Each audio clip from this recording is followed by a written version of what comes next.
이 이야기는 72세 박 희자 씨의 화장실 거울 앞에서 시작됩니다. 이번 주도 또 혼자네. 목요일 오후 2시 아파트 경로당. 박 씨는 화장실 거울을 보며 혼잣말을 했습니다. 내가 뭘 잘못했지? 나도 예전엔 사람들이 나를 좋아했는데. 그때 밖에서 웃음소리가 들렸습니다. 어머, 김 선생님. 오늘 옷 색깔 참 예쁘시네요. 어서 오세요. 여기 앉으세요. 박 씨는 문틈으로 살짝 내다봤습니다. 71세 김영희 씨가 들어오고 있었습니다. 사람들이 자리를 권하고 커피를 권하고 옆에 앉으려고 서로 양보합니다. 박 씨는 조용히 문을 닫았습니다. 거울 속 자신을 봤습니다. 같은 나이, 같은 아파트, 같은 모임. 대체 무엇이 다른 걸까요? 박 씨가 몰랐던 것이 있습니다. 김 씨도 1년 전까지는 박 씨와 똑같았다는 것을. 구석에 혼자 앉아 있었고 아무도 말을 걸지 않았다는 것을. 그렇다면 1년 사이에 무슨 일이 있었던 걸까요? 이것은 그 비밀에 관한 이야기입니다. 나이가 들어도 사랑받는 사람들의 5가지 비밀. 조용하고 편안하게 함께 들어보시겠습니까? 첫 번째 이야기. 75세 수영장에서 태어나다. 정민수 씨 75세. 3년 전 그는 약 봉지를 들고 병원에서 나왔습니다. 당뇨약, 혈압약, 관절염약. 손에 들린 약만 10가지였습니다. 그날 저녁 아내가 물었습니다. 여보, 오늘 경로당 안 가요? 피곤해. 오늘은 쉴래? 일주일 후 같은 대화. 여보, 오늘은 가시죠? 다리가 아파서. 한 달이 지났습니다. 전화벨이 울렸습니다. 경로당 총무였습니다. 정 선생님, 요즘 안 보이시네요. 괜찮으세요? 응, 괜찮아. 그냥 좀 피곤해서. 전화를 끊고 나서 정 씨는 창밖을 보았습니다. 공원에서 사람들이 걷고 있었습니다. 웃으며 이야기하고 있었습니다. 나만 늙어가는 것 같네. 그날 밤 정 씨는 잠을 이루지 못했습니다. 다음 날 아침 결심했습니다. 1년만 해보자. 1년 동안 정말 달라져 보자. 안 되면 그때 포기해도 늦지 않아. 아침 6시 운동화를 신었습니다. 집 앞 공원까지 걸었습니다. 100m도 못 가서 숨이 찼습니다. 무릎이 아팠습니다. 앉아서 쉬었습니다. 옆에 80대로 보이는 할아버지가 지나갔습니다. 빠른 걸음으로 등을 꼿꼿이 세우고 저분도 저 나이에 저러는데. 다시 일어나 걸었습니다. 딱 10분만. 그리고 집으로 돌아왔습니다. 다음 날도 걸었습니다. 그 다음 날도. 한 달이 지났습니다. 어느새 20분을 걸을 수 있었습니다. 3개월 후 계단을 수만 차고 오를 수 있었습니다. 6개월 후 병원에 갔습니다. 의사가 놀랐습니다. 정 선생님, 약을 3개로 줄일 수 있겠어요. 혈당 수치가 정상이에요. 정 씨는 울컥했습니다. 1년 후 동네 수영장에 등록했습니다. 평생 수영을 못했지만 배우고 싶었습니다. 그리고 어느 날 경로당에 다시 나갔습니다. 어머, 정 선생님. 사람들이 놀랐습니다. 요즘 얼굴에 생기가 도네요? 다이어트 하셨어요? 완전 달라 보이세요. 비결이 뭐예요? 정 씨는 웃었습니다. 그냥 조금씩 걸었어요. 그날 이후 정 씨 옆자리는 항상 사람들로 가득 찼습니다. 운동 방법을 물어보고 같이 걷자고 제안하고 수영장 동호회를 만들자고 했습니다. 정 씨는 그제야 깨달았습니다. 사람들은 건강한 사람 옆에 있고 싶어 한다는 것을. 건강은 단순히 오래 사는 게 아니라 생명력이라는 것을. 그 생명력이 사람을 끌어당긴다는 것을. 서울대 노화연구소가 10년간 추적 조사한 결과가 있습니다. 규칙적으로 운동하는 70대 노인이 그렇지 않은 노인보다 사회적 관계가 3.7배 많았다고 합니다. 이유는 간단했습니다. 건강한 사람은 모임에 나가는 것 자체가 즐거웠습니다. 30분 걸어가는 것도 산책이었고, 이 시간 앉아 있어도 허리가 안 아팠고, 대화에 집중할 여유가 있었습니다. 반면 건강하지 않은 사람은 모임이 고역이었습니다. 가기 전부터 걱정이었고, 가서도 불편했고, 일찍 집에 가고 싶었습니다. 정씨는 지금도 매일 아침 걷습니다. 비가 와도 눈이 와도 그에게 물었습니다. 힘들지 않으세요? 정씨가 웃으며 대답했습니다. 이제 안 걸으면 더 힘들어요. 걷는 게 너무 좋거든요. 아침 공기도 좋고 사람들도 만나고 무엇보다 걷고 나면 제가 살아있다는 게 느껴져요. 살아있다는 느낌. 그것이 정민수 씨가 발견한 첫 번째 비밀이었습니다. 두 번째 이야기. 당뇨 진단, 그리고 축하. 69세 최명숙 씨의 이야기입니다. 2년 전, 최 씨의 남편이 세상을 떠났습니다. 혼자 남았습니다. 무릎 관절염으로 매일 아팠습니다. 딸은 미국에 살아 1년에 한 번밖에 못 봤습니다. 불평할 만했습니다. 하지만 최 씨는 복지관에서 가장 인기가 많았습니다. 어느 날 한 할아버지가 심각한 얼굴로 말했습니다. 나 큰일 났어. 어제 병원 갔는데 당뇨래. 모임 분위기가 무거워졌습니다. 다들 위로의 말을 건넸습니다. 아이고 어쩌나.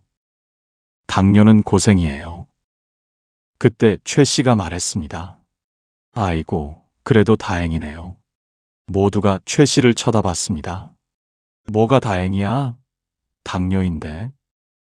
최 씨가 웃으며 말했습니다. 지금 발견하신 게 천만다행이죠. 제 친구는 10년 동안 모르고 살다가 합병증으로 고생하거든요. 선생님은 지금부터 관리하시면 되잖아요. 우리 같이 식단 스터디 할까요? 서로 정보 공유하면서요.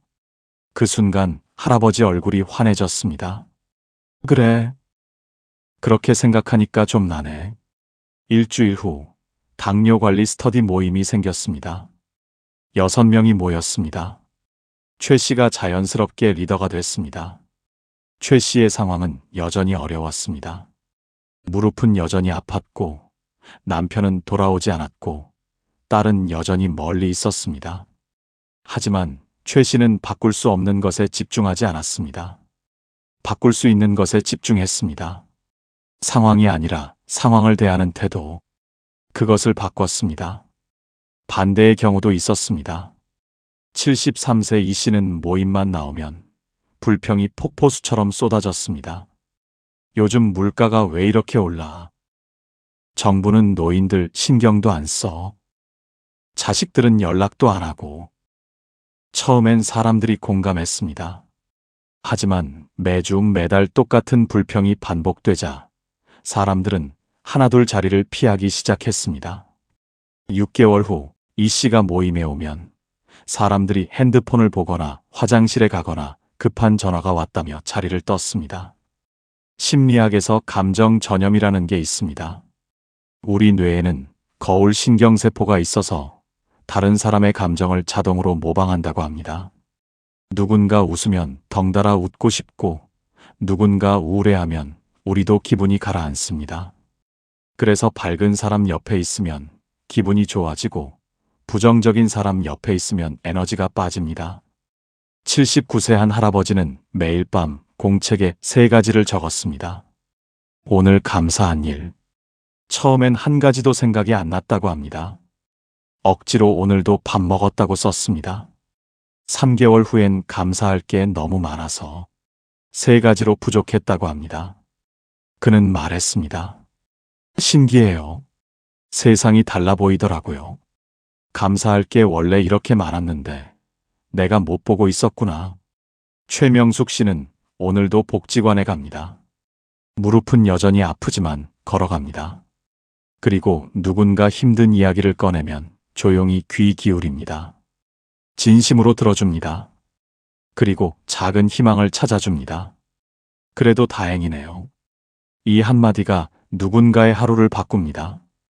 긍정은 전염됩니다. 그것이 최명숙 씨가 발견한 두 번째 비밀이었습니다. 세 번째 이야기. 비 오는 날의 우산. 버스 정류장. 비가 억수같이 내렸습니다. 72세 두 사람이 똑같이 우산 없이 비를 맞고 있었습니다. 첫 번째 사람이 짜증을 냈습니다. 아이고, 왜 이렇게 비가 와? 옷 다 젖었네. 버스는 왜 안 와? 얼굴을 찌푸리고 발을 동동 구르고 옆 사람에게도 짜증을 냈습니다. 두 번째 사람은 달랐습니다. 비에 젖으면서도 미소를 지었습니다. 오랜만에 빗소리 들으니 좋네요. 옷은 마르면 되죠, 뭐. 이런 날 집에 가서 따뜻한 차 마시면 얼마나 좋아요. 그때 옆에 서 있던 30대 여성이 우산을 내밀었습니다. 두 번째 사람에게만. 어머니, 제 우산 쓰세요. 저는 곧 차가 와요. 아이고, 고마워요. 참 착한 아가씨네. 첫 번째 사람이 투덜거렸습니다. 나도 비 맞는데 왜 나는 안 줘? 그 여성이 조용히 말했습니다. 어머니는 우산 드려도 또 뭔가 불평하실 것 같아서요. 품격은 옷에서 나오지 않습니다. 비싼 가방이나 명품 옷에서 나오지 않습니다. 상황을 대하는 태도에서 나옵니다. 작년 병원 대기실에서의 일입니다. 진료 순서가 뒤바뀌었습니다. 70대 두 사람이 거의 동시에 항의했습니다. 첫 번째 사람은 목소리를 높였습니다. 이게 뭐야? 내가 먼저 왔는데. 담당자 나와봐. 데스크를 치고 다른 환자들이 다 쳐다봤습니다. 두 번째 사람은 차분하게 말했습니다. 실례합니다. 제가 먼저 접수한 것 같은데 확인 좀 해주시겠어요? 간호사가 확인했습니다. 아, 죄송합니다. 제가 실수했네요. 바로 모시겠습니다. 두 번째 사람이 웃으며 말했습니다. 괜찮아요. 실수는 누구나 하죠. 다음부터 조심하시면 돼요. 진료가 끝나고 나올 때 간호사들이 인사했습니다. 어르신, 조심히 가세요. 다음에 또 뵙겠습니다. 첫 번째 사람에게는 눈인사도 없었습니다. 74세 김 씨는 월 80만 원으로 삽니다. 옷은 시장에서 삽니다. 옷장엔 옷이 4벌뿐입니다. 하지만 복지관에서 가장 우아하다는 평을 듣습니다. 매일 옷을 세탁합니다. 다림질합니다. 구두를 닦습니다. 손주가 안길 때면 말합니다. 할머니 냄새 좋아. 그 한마디에 김 씨는 가슴이 벅차오릅니다. 품격은 비싼 것에서 나오지 않습니다. 깨끗함에서 나옵니다. 배려에서 나옵니다. 성숙함에서 나옵니다. 비 오는 날 우산 없이 비를 맞아도 웃을 수 있는 여유. 순서가 바뀌어도 화내지 않는 성숙함. 실수한 사람을 용서할 수 있는 넉넉함. 그것이 진짜 품격입니다. 그것이 세 번째 비밀이었습니다. 네 번째 이야기. 77세 유튜브를 만나다. 77세 박영자 씨의 이야기입니다. 작년까지만 해도 박 씨는 스마트폰을 거부했습니다. 나이 들어서 그런 거 배워서 뭐해? 결과가 어떻게 됐을까요? 손주들이 단톡방에 사진을 올렸습니다. 박 씨만 못 봤습니다. 가족들이 카톡으로 안부를 물었습니다. 박 씨는 몰랐습니다. 명절 약속을 단톡방에서 정했습니다. 박 씨만 몰랐습니다. 점점 소외됐습니다. 의도하지 않았지만 자연스럽게 대화에서 빠졌습니다. 박 씨는 울면서 말했습니다. 요즘 애들이 할머니는 안 찾아. 그러던 어느 날 손녀가 집에 왔습니다. 할머니, 유튜브 한번 해볼래요? 여기 뜨개질 영상 엄청 많아요. 박 씨는 40년 전에 뜨개질을 했었습니다. 그런데 다 잊어버렸습니다. 손녀가 알려주기 시작했습니다. 처음엔 영상을 재생하는 것도 어려웠습니다. 손가락이 잘 안 움직였습니다. 화면이 너무 작았습니다. 하지만 포기하지 않았습니다. 하루에 10분씩 손녀가 알려준 대로 따라했습니다. 일주일 후 혼자 유튜브를 켤 수 있었습니다. 한 달 후 뜨개질 영상을 찾아볼 수 있었습니다. 3개월 후 손주들 겨울 목도리를 떴습니다. 손주들이 인스타그램에 올렸습니다. 우리 할머니 작품, 해시태그 대단한 할머니, 해시태그 77세 유튜버. 좋아요가 500개 넘게 달렸습니다. 박 씨에게 전화가 왔습니다. 할머니, 대박이에요. 할머니 인스타 스타 되셨어요. 인스타가 뭔데? SNS요. 사람들이 할머니 칭찬 엄청 해요. 그날 밤 박 씨는 손녀와 영상 통화를 했습니다. 처음이었습니다. 화면 속에 손주가 보였습니다. 웃고 있었습니다. 할머니, 보여요? 제 얼굴? 응, 보여. 우리 강아지 잘생겼네. 손주가 할머니 목도리를 목에 두르고 보여줬습니다. 할머니, 따뜻해요. 할머니 손맛이 느껴져요. 박 씨는 울었습니다. 행복해서 울었습니다. 미국 노인학회 발표 자료에 따르면 70세 이후에 새로운 기술을 배운 노인은 치매 발병률이 60% 이상 낮았다고 합니다. 뇌는 근육과 같습니다. 쓰면 강해지고 안 쓰면 약해집니다. 하지만 더 중요한 건 따로 있었습니다. 배움은 나이를 지웁니다. 72세에 수영을 배운 사람, 68세에 시를 쓰기 시작한 사람, 75세에 영어 공부를 시작한 사람. 이 사람들의 눈빛은 젊었습니다. 박영자 씨는 이제 모임에 나가면 자랑합니다. 나 요즘 유튜브로 요리 배우는데 재밌어. 사람들이 감탄합니다. 와, 대단하세요. 저도 배우고 싶은데 어떻게 해요? 박 씨는 이제 다른 어르신들에게 스마트폰을 가르쳐 줍니다. 77세 선생님이 된 겁니다. 늙어서 안 되라고 말하는 순간 진짜로 늙습니다. 하지만 한번 해볼까? 라고 말하는 순간 기적이 시작됩니다. 그것이 네 번째 비밀이었습니다. 다섯 번째 이야기. 폭설 속의 약속. 82세 정태수 씨의 이야기입니다. 정 씨는 매주 수요일 오전 10시 경로당 바둑 모임에 나갑니다. 작년 겨울 폭설이 내렸습니다. 다들 오늘은 쉬자 연락했습니다. 그런데 9시 55분 정 씨가 나타났습니다. 눈을 뚫고 왔습니다. 옷에 눈이 쌓여 있었습니다. 할아버지, 왜 오셨어요? 오늘 취소했잖아요. 약속이 약속이지. 혹시나 연락 못 받은 사람이 기다릴까봐. 실제로는 아무도 안 왔습니다. 정 씨는 혼자 경로당에 앉아 있었습니다. 30분, 1시간. 아무도 오지 않았습니다. 정 씨는 일어나 집으로 돌아갔습니다.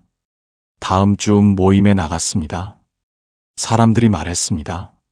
할아버지, 지난주에 정말 오셨대요? 응. 혼자 계셨대요? 아무도 안 왔는데? 응. 그냥 좀 앉아 있다가 왔어. 그날 이후 정 씨를 보는 눈빛이 달라졌습니다. 저 양반은 진짜 믿을 수 있는 사람이야. 반대의 경우도 있었습니다. 매달 한두 번씩 미안. 오늘 못 갈 것 같아. 갑자기 몸이. 라는 연락을 하는 사람이 있었습니다. 6개월 후 그 사람에게 연락하는 사람이 아무도 없었습니다.